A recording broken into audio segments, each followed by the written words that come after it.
Assalamualaikum warahmatullahi wabarakatuh. Selamat siang sahabat harapan dimanapun Anda berada. Semoga siang hari ini dalam keadaan sehat, dalam keadaan baik ya, dan segala aktivitas yang sudah sahabat harapan lakukan dari pagi sampai dengan sekarang ini berjalan sesuai harapan dan juga sesuai keinginan. Jangan lupa teman-teman subscribe di channel YouTube-nya Las Harfa.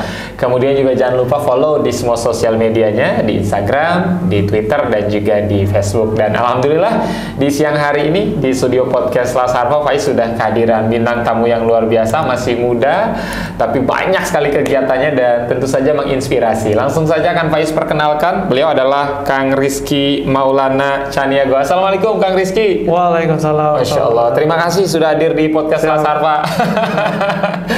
Beliau adalah owner dari konveksi R dan W Banten, kemudian juga CEO Luris Collection dan juga direktur CV Maulana Caniago Sejahtera. Mungkin Kang Rizky sebelum ngobrol panjang kali lebar kali tinggi bisa disapa-sapa dulu penonton masyarakat Banten. Silakan Kang Rizky.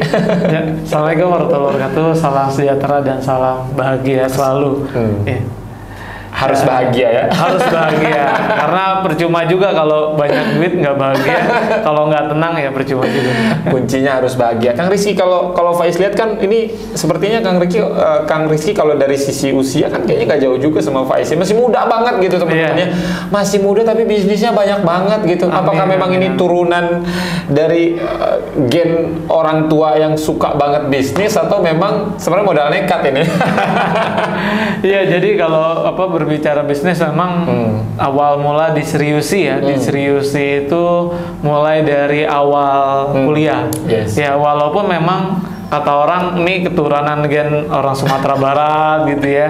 Terus ya seperti itu lah ya, bawaan dan sebagainya. Tapi memang kalau dari kecil memang suka dagang lah ya. Suka dagang sih. Terus ya mulai dari main gundu gitu ya, main gambaran, terus main layangan.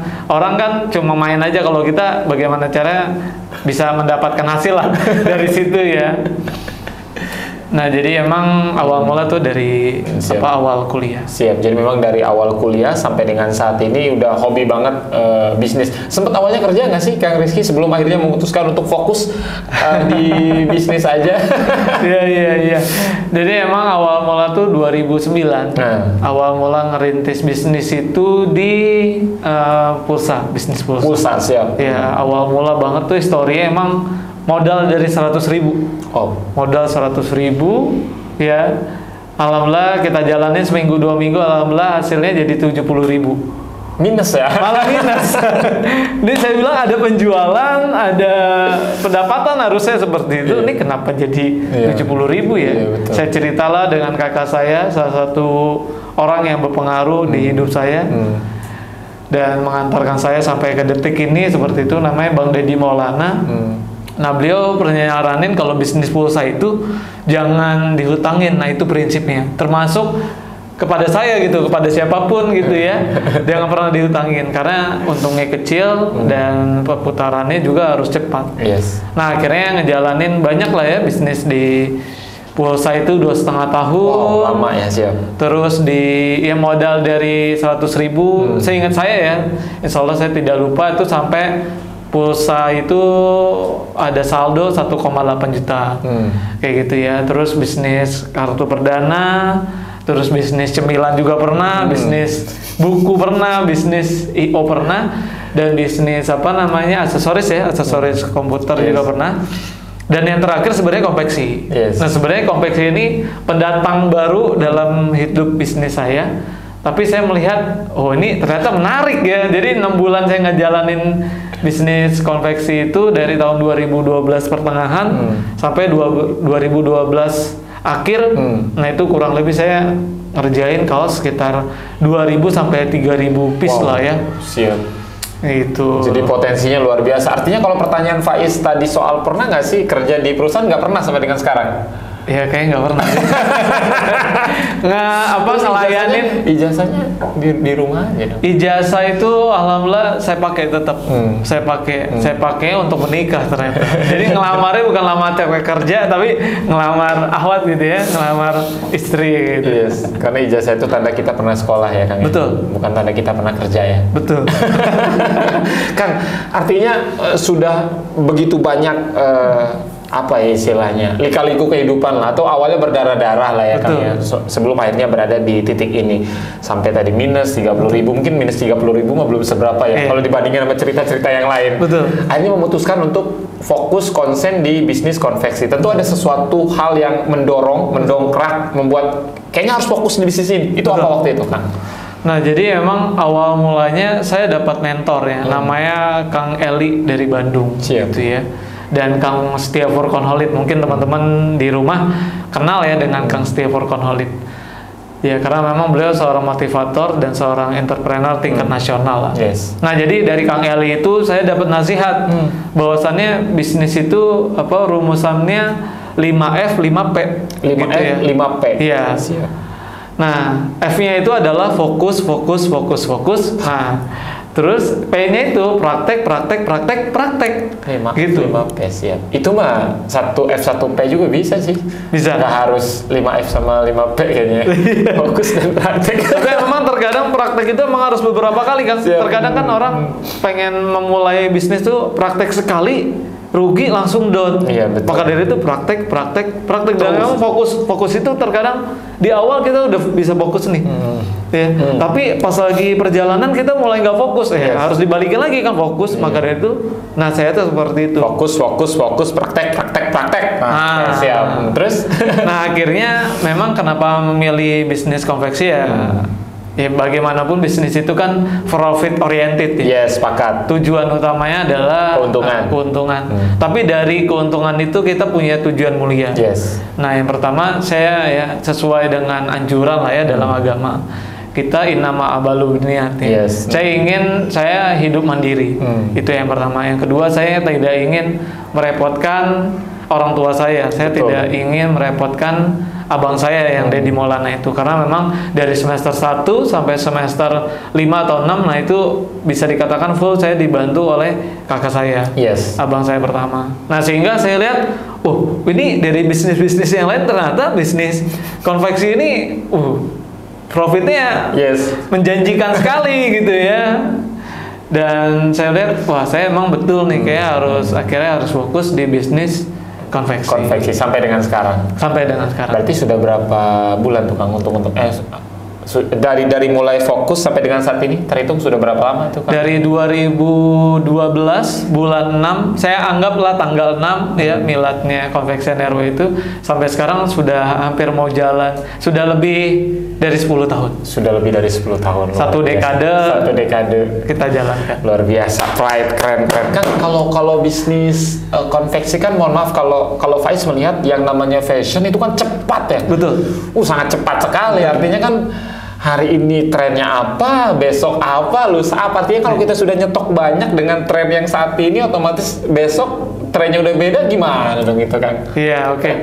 Kalau dalam bisnis konveksi ini memang enaknya kita by order.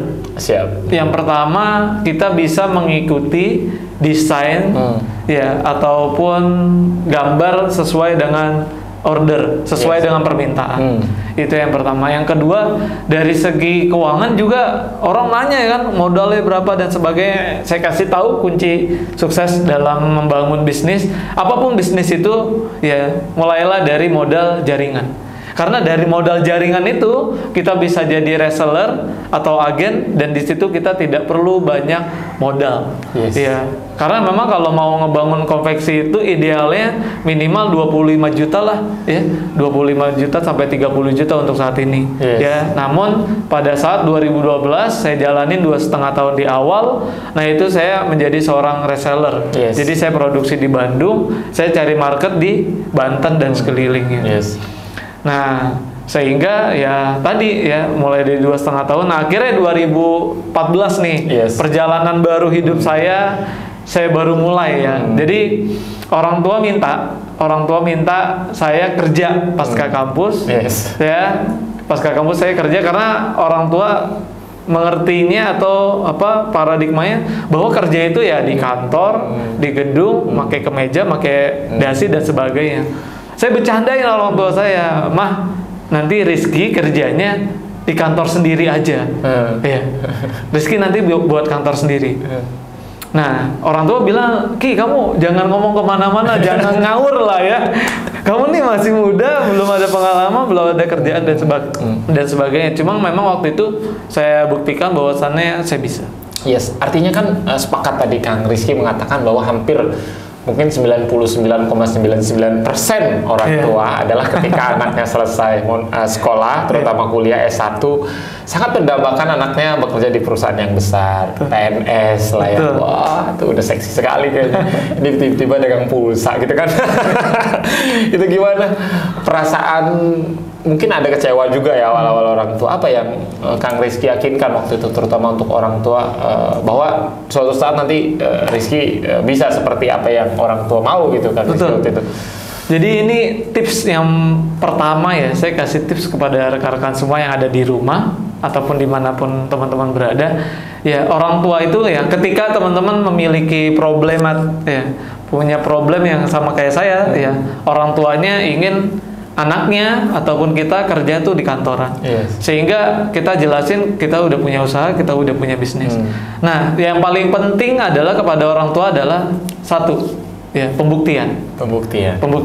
Yes. Ya, karena memang bagaimanapun kita ngomong kalau nggak ada bukti, wah, udah bias tuh. Itu kayaknya bukan cuma ke orang tua deh, ke semua orang harus ada itu. Iya, termasuk ke mertua, ke calon mertua. Ya. Nah, karena memang bagaimanapun bukti ya. Jadi memang waktu itu saya punya prinsip bagaimana caranya saya bisa ngasih ke orang tua. Yes. Secara rutin di setiap bulannya. Walaupun itu hanya hitungan ratusan ribu, anggaplah 500.000 di awal seperti itu ya. Kita kasih orang tua dan kita kasih tahu kepada orang tua bahwa ini hasil jerih payah kita dalam membangun usaha. Siap, ini luar biasa. Alright ya, jadi memang perlu pembuktian. Kalau sekarang akhirnya orang tua sudah menerima dengan lapang dada ya. Nggak harus kerja deh. Atau maksudnya nggak harus kerja di perusahaan yang besar deh. Nggak harus jadi PNS deh. Betul. Kang, tentu kalau dalam perjalanan hidup seorang Rizky dari awal merintis usaha gitu kan, dari yang awalnya rugi dan lain sebagainya sampai berada di titik ini, titik yang bisa dikatakan sukses gitu Kang ya. Amin. Mengatakan seperti itu. Artinya banyak orang-orang di sekitar yang mendukung, termasuk kakak tadi salah satu tokoh inspirator juga kan yang mensupport Kang Rizky sampai dengan saat ini. Tapi pertanyaan Faiz berikutnya soal ada nggak sih dalam proses perjalanan usaha Kang Rizky ini orang-orang yang berusaha ingin menjatuhkan, kemudian orang-orang yang kalau di teman-teman artis tuh sebutannya haters ya. Iya. Pernah nggak sih nemuin orang-orang kayak gitu? Kang Rizky seperti apa, Kang Rizky? Jadi satu pengalaman saya yang saya ingat banget dulu di masa-masa saya kuliah, masih dalam konteks membangun ataupun perintis usaha ya. Nah, saya waktu itu jadi punya bisnis tambahan, yaitu bisnis voucher seperti itu ya, dari salah satu provider ya, dari provider yang lainnya. Nah, waktu itu pada masa itu memang ada satu provider yang terkenal kartu perdananya itu orang sekali pakai, Kang. Iya, orang sekali pakai. Nah, jadi waktu itu lagi belinya kuota ya kayaknya. Kuota, betul, untuk internet. Jadi orang beli kartu perdana itu beli, dipakai 2 hari 3 hari buang. Beli. Nah, sehingga saya melihat di situ ada potensi yang besar. Potensi yang besar di mana perputarannya cepat. Nah, akhirnya saya beranikan diri, di counter ada jualan yang pulsa dan saya keliling waktu itu. Waktu itu saya malu sebenarnya ya, mahasiswa keliling ya kan, bawa-bawa kartu perdana, maaf kayak teman-teman asongan seperti itu ya. Cuma saya bilang ini untuk kebaikan saya harus men-challenge diri saya ya agar ada tambahan seperti itu. Nah, akhirnya ada satu momen ya, walaupun itu pahit, namun saya merubah ya cara pandang saya itu menjadi sebuah pecutan untuk saya. Nah, jadi pas lagi saya datang ada yang ngomong waktu itu ya. Jadi karena saya malu ya awal-awal keliling ya, keliling dari counter satu ke counter yang lain. Betul. Dan waktu itu saya keliling itu jadi bisa digambarkan nih kartu perdana, saya keliling keliling Untirta. Nah, ini jadi salah satu pusat peradaban saya lah ya di Untirta ini. Nah, di Untirta Kabupaten. Nah, akhirnya saya keliling saya samperin dari mahasiswa ke mahasiswa, dari orang ke orang. Nah, itu ada satu momen bahasanya gini ya. Lu ngapain sih mahasiswa keliling bawa-bawa kartu perdana yang notabene cuma harga 3.000, 5.000. Iya benar. Lu ngapain sih mahasiswa? Emang nggak malu ya? Oh, saya di situ berpikir, ya emang ada sisi malunya, wajar, manusiawi. Cuma saya bilang ini untuk kebaikan saya, ini untuk mengangkat pendapatan saya dan sebagainya, ya. Dan biarkanlah orang berbicara apa. Namun di sisi lain ada satu rekan saya namanya Kang Afid ya, orang Bogor, satu kelas juga dengan saya. Pas lagi saya keliling itu malah dia cara pandangnya luar biasa. Memang nih orang-orang cerdas gitu ya. Cara pandangnya berbeda dengan yang lain. Sehingga pas lagi saya keliling, saya samperin dia, saya speechless tuh dengan omongan dia yang kurang lebih seperti ini.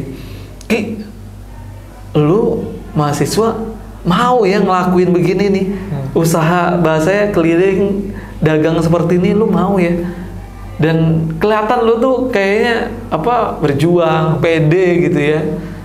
Dan jujur gua tuh salut sama lo. Gua aja belum tentu bisa kayak lo, gitu. Ya tapi kita di situ ya sebenarnya sih gua biasa aja. Gua lakuin ini untuk diri gua. Gue ingin ya mandiri. Gue ingin tidak menyusahkan orang tua gua dan sebagainya. Gue berharap gue bisa seperti lu Ki nanti ya, gue bisa dagang, bisa berjualan. Nggak jauh dari dia ngomong itu, nggak jauh lah ya, cuma selang beberapa minggu atau beberapa bulan ya alhamdulillahnya Allah kasih takdir. Nah si Afid ini dia buka usaha kelapa muda. Ya, yang dimana dia beli kelapanya, dia bikin outletnya, dia potong sendiri, dia layanin sendiri. Padahal gue bilang, ya saya bilang Afid ini ya orang paling pintar di satu angkatan gue, di satu jurusan gue. Dan gue bilang, lu nih keren banget gitu. Saling memotivasi. Saling memotivasi. Dalam kebaikan. Dan melihat dari sisi yang positif. Siap, artinya kalau pertanyaan Faiz tadi soal ada nggak satu orang yang sempat menjatuhkan banget waktu itu?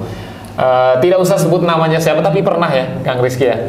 Ada lah ya, mungkin dikatakan beberapa orang. Cuma memang cara berpikir saya ini memang beda dengan yang lain. Ketika orang mau menjatuhkan atau orang ingin menjelekkan, saya berpikirnya ya ini pecutan ya, ini pengingat, warning untuk saya untuk lebih baik lagi. Tapi emang ada satu senior yang dulu saya memang aktif di organisasi keislaman, namanya Kami seperti itu.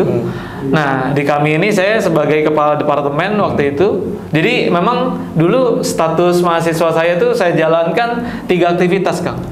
Yang pertama sebagai mahasiswa, ya. Yang kedua saya berorganisasi di keislaman. Nah yang ketiga saya bisnis. Nah senior itu maaf ya, memang kadang-kadang omongannya pedes gitu ya. Ki lu sibuk jualan aja lu, ya kan amanahnya kayak kurang terjalani. Tapi saya bilang ya sudahlah, orang mau berbicara apa kan kita yang jalanin. Dan dilihat aja pas lagi LPJ-an, ya lembaran pertanggungjawaban, ya alhamdulillah kinerja saya bagus. Ini satu lagi yang bikin Faiz penasaran teman-teman. Ini kan pengusaha, bisnismen. Kaitannya dengan profit. Ini Faiz pengen nanya soal berapa sih kira-kira keuntungan RNW sebulan? Ya, mungkin kurang lebih memang saya nggak banyak sih ya. Paling masih hitungan ribuan lah. Allah. Masih ribuan lah paling. Ribuan itu 5.000, 10.000, 19.000, 100.000 itu ribu juga tuh. Sekian lah ya. Tapi masih di angka ya 1.000 ke atas lah. 1.000 ya. Siap. Kalau satu piece-nya itu rata-rata berapa sih, Kang Rizky? 50 sampai 60 ribu boleh. 50. Teman-teman bisa kalikan sendiri ya. 1.000 piece kali satu piece-nya itu adalah 50.000. Hitung sendiri. Waktu dan tempat Faiz persilahkan. Namun memang yang paling menarik pendapatan itu waktu itu pas lagi ngerjain seragam sekolah ya. Jadi memang itu termasuk rekor ya. Walaupun mungkin bagi orang itu biasa, bagi saya itu sih udah luar biasa. Jadi waktu itu secara angka itu kurang lebih 150 juta per bulan. Dasar ya. Itu duit ya Kang? Itu duit. Nggak dicampur daun, kertas yang lain. Nggak dicampur daun, nggak dicampur kertas. Kang, artinya kan, mohon maaf, kalau bisnis konveksi kan harus dong bisa menjahit pribadi. Sementara kan background dari pertanian. Iya. Apakah kursus dulu menjahit untuk kemudian membuka bisnis ini, atau sebenarnya nggak harus bisa ngejahit sih sebenarnya? Iya, oke. Ini yang paling banyak ya, yang paling banyak ditanyain oleh orang-orang yang benar-benar ngerti gitu ya. Jadi emang saya juga dulu pernah ditanya ya salah satu tokoh perempuan Pandeglang lah ya. Termasuk beliau juga mantan anggota dewan. Ki, kamu gimana ngejalanin bisnis konveksi yang notabene ngejahit, tapi kamu nggak bisa ngejahit? Saya bilang, ya saya bilang simple ya, saya kan mau bisnisnya ya, saya bukan mau kerjanya, saya bilang. Nah, sehingga yang saya pelajari itu adalah manajemen bisnisnya, ya, ataupun alur bisnisnya seperti apa. Nah, adapun yang ngejahit ya saya cari orang yang pakar di bidangnya gitu ya. Adapun yang sablon, saya cari orang yang pakar di sablonnya. Begitu juga dengan bordiran ya, bordir komputer itu kan proses yang cukup rumit ya, harus ngedesain dan sebagainya, nyeting dan sebagainya. Nah, itu kita percayakan kepada orang yang ahlinya. Iya. Jadi saya fokus di bisnisnya, bukan di kerjanya. Betul. Jadi sampai dengan sekarang nih, detik ini nih, ngejahit nggak bisa Kang Rizky? Saya nggak bisa. Oh my God. Jadi bisa dikatakan saya ngejahit lurus kayaknya nggak lancar saya. Untuk lurus aja. Dan rasanya nggak tahu banyak, nggak tahu sedikit ya orang-orang seperti Kang Rizky ini, teman-teman. Maksudnya Faiz sendiri punya banyak sekali teman-teman penjahit, banyak sekali punya teman-teman yang berusaha di usaha menjahit, tapi memang mereka rata-rata bisa sih. Baru kali ini yang ngedengar konveksi gitu ya, tapi nggak bisa aja sih. Tapi hebatnya di situ ya, Masya Allah, luar biasa. Kan tentu dalam bisnis kan ada step by step yang ingin dicapai. 2022 ingin seperti apa, 2023 ingin seperti apa. Tapi sebelum Kang Rizky menjawab itu, bagaimana 2023 konsepnya akan seperti apa di bisnis konveksi ini, kemarin sempat dipukul oleh pandemi kita 2 tahun. Tentu saja bisnis lain makanan ini menjadi tidak seksi kan. Artinya orang lebih memilih untuk membeli beras ketimbang membeli baju dan lain sebagainya. Itu bagaimana dampaknya di usaha Kang Rizky? Ya alhamdulillah, ya alhamdulillah atas izin Allah, atas kehendak Allah ya, saya benar-benar merasakan sebuah nasrullah ya, pertolongan Allah yang begitu luar biasa ya. Jadi saat pandemik, sederhananya orang jatuh, saya malah bangkit dan melompat. Oh, menarik nih.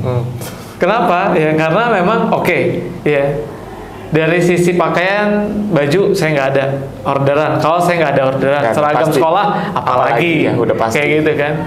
Namun ada satu kejadian yang menurut saya ini luar biasa. Awalnya nggak sengaja, ya bagi saya nggak sengaja, tapi bagi Allah tuh skema. Ya. Jadi sederhananya waktu itu saya melihat, wah, ini kok tiba-tiba masyarakat butuh yang namanya masker. Masker, oh siap. Iya kan? Masker medis, semuanya dikip, bahkan ditahan dan sebagainya kan. Gitu, oleh orang-orang yang saya rasa tidak bermanusiawi seperti itu, sehingga masyarakat masker kain dan sebagainya. Nah akhirnya ya saya ada satu bahan, masih ingat sekali, warna biru laut seperti itu ya. Nah saya ada beberapa meter, akhirnya saya mintalah kepada tukang jahit saya, Ibu tolong kerjain ya masker ini, bikin sampel dulu ya. Saya bilang ya 20 atau 30 lah, saya bilang.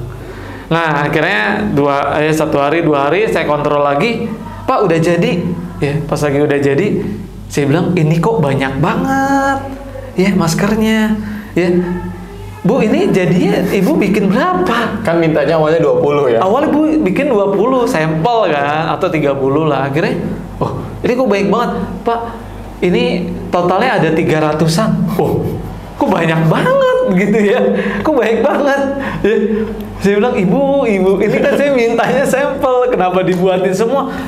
Maaf Pak, saya kurang dengar, jadi saya buatin bawa semua. Nah akhirnya waktu itu saya hubungin teman-teman yang di filantropi, mungkin teman-teman filantropi ingin berbagi masker dan sebagainya. Ya Bang, nih saya hubungin Bang Yuda waktu itu di teman-teman KRC, Bang nih saya ada masker kain yang udah saya buat, udah saya packing dan sebagainya, kita saya packing. Tolong dibantu ya bang. Jadi waktu itu mungkin sekitar sehari 2 hari nggak ada sama sekali itu. Yang beli? Nggak ada yang beli. Saya khawatir, ini gimana nih barang kan, masa ngendep gini. Nah alhamdulillah perlahan-lahan ada yang ngontek tuh. Ya, jadi tahun 2020 itu saya udah ke branding ya oleh teman-teman ya pengusaha di konveksi. Jadi pada ngontek tuh, Ki ada masker kain nggak? Ada. Teh, Ki ada masker kain? Ada bro. Ya, Ki ada masker kain nggak? Siap, start ada seperti itu. Nah jadi awalnya order tuh orang perlusin.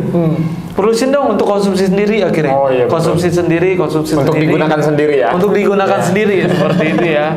Nah akhirnya ya perlahan mulai dari 1 lusin, 2 lusin, bahkan sampai 10 lusin ya. Ada salah satu owner bisnis di sini ya. Nah itu ngambil dari saya langsung 100 lusin. Wah, saya bilang nih cakep nih, saya bilang udah bahan apa aja kita jadiin masker. Dan waktu itu di pandemi alhamdulillah mungkin gini ya, mungkin masker sih saya nggak terlalu ngitung keuntungannya berapa, tapi saya melihat itu perharinya ratusan sampai ribuan itu keluar ya, dan sampai ibu-ibu tuh capek lah ya dan sebagainya.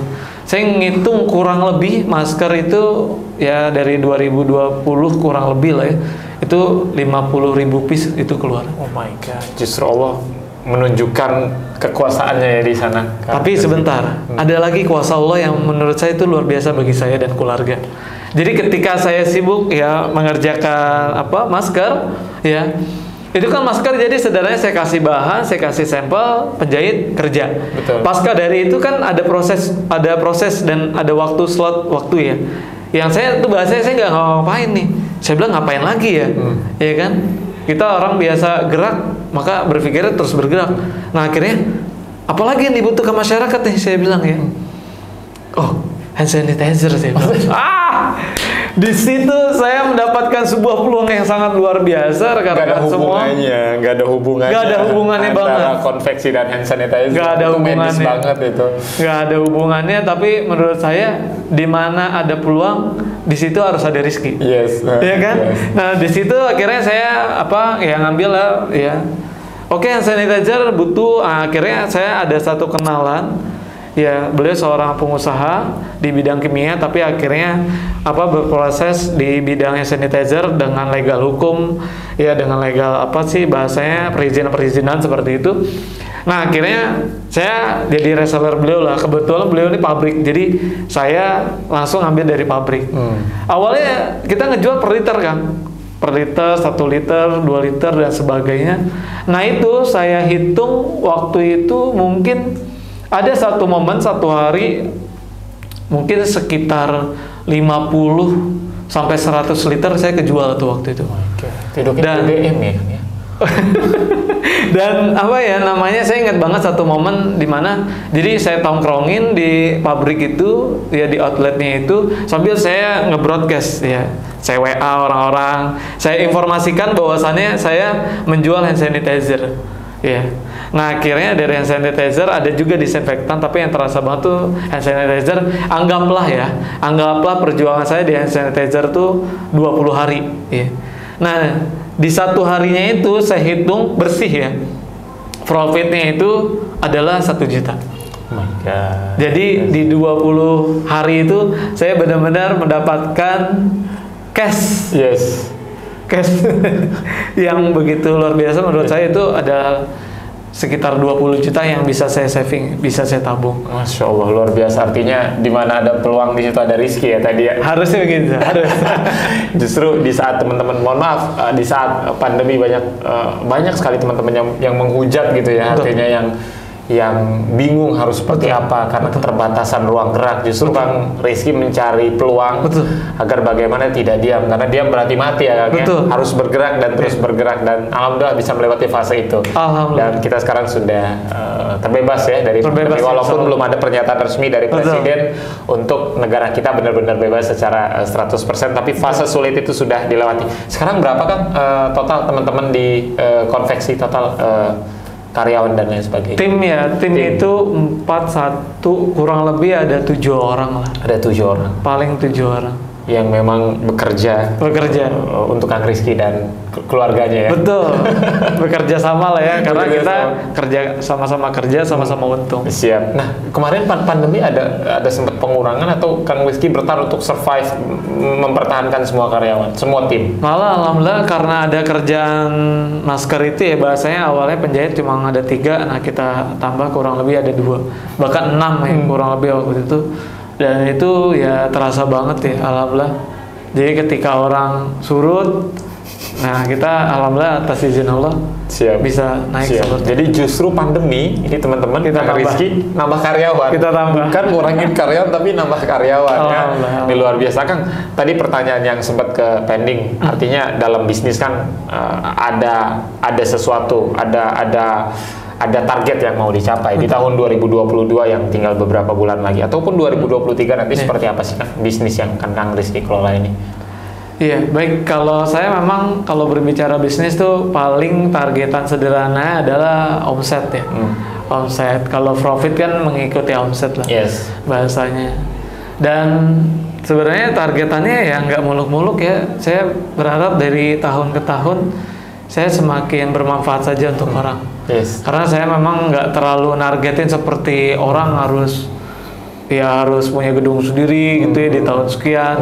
Karyawan misalkan 100 ya orang di tahun sekian. Kalau saya lebih sederhananya mengalir saja ya, mengalir walaupun memang sebenarnya kita juga ada targetan sederhana ya, contohnya kayak tadi kita bisa lebih bermanfaat untuk orang lain. Jadi memang targetnya sangat sederhana, bagaimana konveksi ini bisa bermanfaat untuk orang lain. Betul. Tidak hanya untuk diri pribadi dan juga keluarga. Ini luar biasa. Kang Rizky, di luar sana banyak sekali mungkin teman-teman yang masih belia, yang masih muda, atau sepantaran Kang Rizky, atau mungkin usianya agak lebih tua dan lain sebagainya, yang sangat ragu-ragu, yang ketika ingin memulai bisnis, maju enggak, mundur enggak gitu kan. Apa yang ingin Kang Rizky sampaikan untuk teman-teman yang masih ragu-ragu dalam memulai bisnis apapun, tidak harus konveksi? Oke, baik.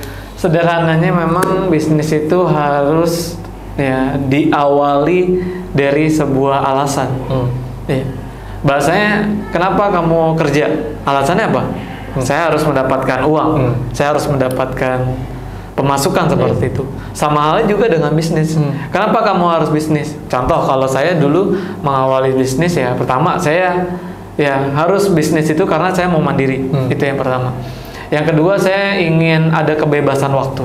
Kebebasan waktu ya, karena memang saya cukup susah diatur. Cukup susah diatur dan emang lebih senang ngatur ya dibandingkan diatur-atur. Pemimpin banget nih. Dan bahasanya yang terakhir adalah niat ya. Nah, karena memang semuanya itu diawali dengan niat ya. Ya contoh kayak tadi ya, kita ingin mandiri, kita tidak ingin lagi menyusahkan orang tua bahkan keluarga. Kita niatkan juga dengan bisnis kita bisa membantu orang tua, membantu orang lain ya. Dan sederhananya bagi calon sarjana muda dimanapun teman-teman berada, ya saat ini teman-teman sudah masuk di generasi milenial, bahkan di generasi Z Kang ya, ya yang lahirannya dari tahun 2000 ya ke atas, sudah tidak, bahasanya sudah tidak keren lah ya ketika lulus nanti bawa-bawa map gitu ya, ataupun share sebanyak-banyaknya lamaran kerja, itu udah nggak keren. Tapi yang keren itu bagaimana caranya teman-teman bisa membuka lapangan pekerjaan untuk orang lain. Jadi bukan berebut lapangan pekerjaan dengan orang lain, bahkan maaf ya, sikut-sikutan seperti itu udah nggak zaman, udah nggak keren. Ya, yang keren adalah teman-teman berlomba-lomba membuka lapangan pekerjaan sebesar-besarnya. Keren. Ya, jadi 3 alasan tadi harusnya dimotivasi teman-teman untuk setidaknya memotivasi diri sendiri untuk jangan ragu-ragu berusaha. Betul. Yang pertama tentu saja faktor uang tadi, harus memiliki pemasukan. Betul. Yang kedua, kalau Kang Rizky tadi karena faktor kebebasan ya, bebas waktu ya, tidak mau diatur-atur oleh jam dan lain. Artinya memang kebebasan di sini kita yang mengatur diri kita sendiri. Kita adalah raja untuk diri kita sendiri. Kemudian juga yang terakhir adalah bagaimana kita memiliki manfaat untuk orang lain. Karena sebaik-baik manusia adalah bermanfaat untuk orang lain. Untuk orang lain. That's right. Kang Rizky, mungkin kalau dari tadi kan Faiz hanya melihat sosok enaknya, bagaimana keuntungannya dan lain sebagainya. Ini belum pernah nih, belum ngedengar nih cerita. Pernah nggak sih rugi selain 30 tadi? Kalau 30.000 mah bukan rugi kayaknya itu mah. Rugi. Pernah nggak sih rugi yang sampai jutaan atau belasan juta gitu kan dalam dari awal karir sampai dengan sekarang? Iya. Dan Jadi kalau belum, semoga jangan. ya alhamdulillah. Dan salah satu alasan ya kenapa teman-teman ragu dalam memulai bisnis itu karena mereka takut rugi. Betul. Padahal saya banyak berdiskusi dengan para pengusaha, mulai dari pengusaha yang pendapatannya ratusan juta per bulan, miliaran bahkan puluhan miliar seperti itu. Dan garis besarnya yang saya ambil, mereka semua pernah mengalami yang namanya rugi, termasuk saya. Termasuk yang siap. Nah, jadi saya waktu itu ada satu momen yang saya ingat banget. Ini sebenarnya kalau saya ceritanya panjang banget ya. Singkat saja, singkat. Sebenarnya ini berurusan dengan kehidupan. Nah, jadi waktu itu pas lagi saya saat proses mau menikah, ya anggaplah kurang lebih 3 bulan mau menikah, saya dapat orderan dari salah satu perusahaan, tidak terlalu besar, kurang lebih ada sekitar 18 jutaan seperti itu. Nah, waktu itu saya ada kendala di produksi. Nah, akhirnya beliau order ya baju dan celana. Nah, bajunya saya bisa ngerjain, nah celananya belum ada penjahit yang bisa ngerjain. Akhirnya saya cari orang, dapatlah karyawan. Nah, ternyata zonk. Saya dapat karyawan yang tidak bertanggung jawab. Oh, siap. Nah, jadi lebih ke arah karyawan ini ya, bukan betul. si pabriknya ya. Bukan si yang order ya. Betul. Tapi sebenarnya ada masalah juga dengan orang yang order ini. Oh, siap. Ini salah satu perusahaan dari perusahaan asing sebenarnya, bosnya ini nggak bisa pakai bahasa Indonesia, tapi di translator oleh karyawannya. Nah, jadi sebenarnya awal mulai itu ada ketidaksepakatan. Jadi awalnya baju itu ya kantongnya hanya 2. Ya, kemeja itu kan standarnya 2 ya, 2 gitu, baju lapangan ya, atau PDL. Dia minta kantong 4. Siap. Ya, awalnya saya bilang, dia lobby harga minta sama, saya bilang nggak bisa, harganya beda, kita bikinin sampel. Akhirnya dia sebelum bikinin sampel kan kesepakatan harganya pasti beda ya, anggaplah beda 10.000 atau 15.000 per potong. Nah, akhirnya awalnya sudah oke. Pas lagi saya udah buatin sampel, akhirnya dia berubah, tiba-tiba minta harganya sama dengan yang 2 kantong. Saya bilang, wah nggak bisa, saya bilang. Ini awal mulanya gitu. Nah, di situ saya polemik, dia minta terus aja jalan ya. Nah, di masalah kedua ya tadi ada satu orang yang tidak bertanggung jawab seperti itu ngambil kerjaan saya. Nah, awal mula dia butuh apa, lampu saya kasih, dia minta gunting saya kasih, kayak gitu ya. Dia minta modal awal 300.000, saya tambah lagi 300.000 jadi 600.000. Dia keep lah ya, dia amankan. Nah, singkat cerita orang ini tidak bertanggung jawab sampai akhirnya masalah itu kurang lebih 3 bulanan ya, sampai pasca saya menikah itu masalah itu masih ada gitu ya. Dan memang bahasanya ya saya terus ya meminta pertanggungjawabannya, dan akhirnya ya saya mengalami kerugian lah di situ ya. Jadi kerjaan celana saya nggak bisa selesaikan ya, terus lebihnya ya mungkin ada sekitar kurang lebih ya hampir 5 juta lah saya mengalami kerugian di situ. Siap. Jadi kurang lebih hampir 5 juta itu fase yang cukup melelahkan ya. Melelahkan. Sebenarnya dari segi nominal mungkin nggak terlalu ya, cuma perjuangan untuk meminta pertanggungjawaban seseorang itu sampai 3 bulan 4 bulan tuh capek ya. Jadi sudah dikasih tanggung jawab untuk membereskan celana, tapi tidak dibereskan. Tidak bereskan. Itu kan kita nggak mungkin juga nyari orang lain untuk mengerjakan itu. Sementara tahu jobnya sudah ada di dia gitu kan. Sudah dipotong, ya bahan udah dipotong, benang juga udah kita siapkan. Bahkan dia lari ke rumahnya di Balaraja gitu ya, mertuanya di sini kan.